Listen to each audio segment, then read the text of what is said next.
So this question asks, what are the zeros of the following quadratic functions? And what this is really asking is, what values of x will make this whole expression equal to 0? And there's two values of x that will do that.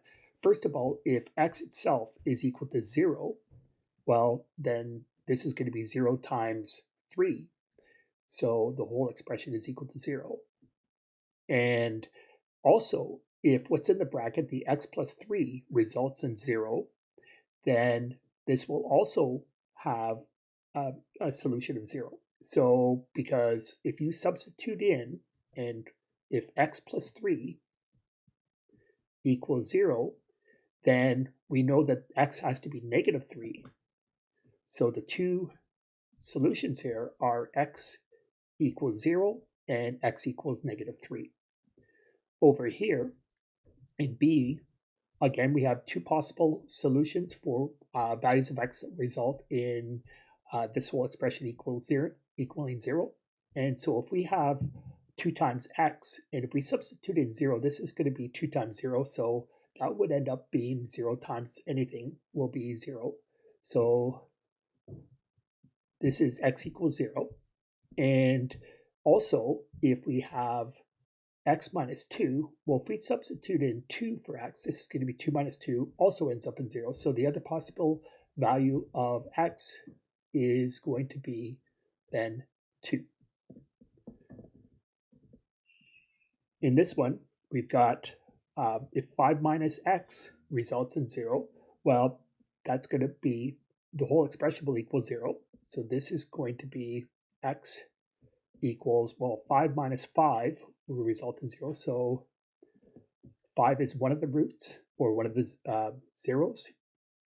And the other is x equals negative 2. Because 2 plus negative 2 is 0. Here, x could be equal to 1, or x could be equal to negative 1.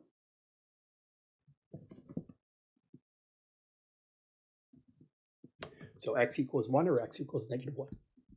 Now, where this comes in handy is in a question like this, we're asked to find the roots or the zeros. We want to know where is this, what values of x will result in this whole expression equaling 0. So we have to factor, and recall when we factor, we need to find here two numbers that multiply to be negative 5, but add up to be positive 4. And so that's going to be then x minus 1 times x plus 5.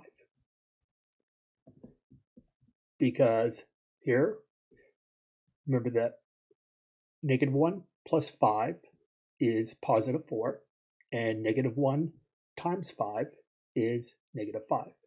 So the roots here are going to be x equals 1, because then this binomial will be equal, when we substitute in, what's inside this bracket will be equal to 0. The other is x equals negative 5, because negative 5 plus 5 would be 0. So now try factoring these other three trinomials and find the zeros, and check back in the next video.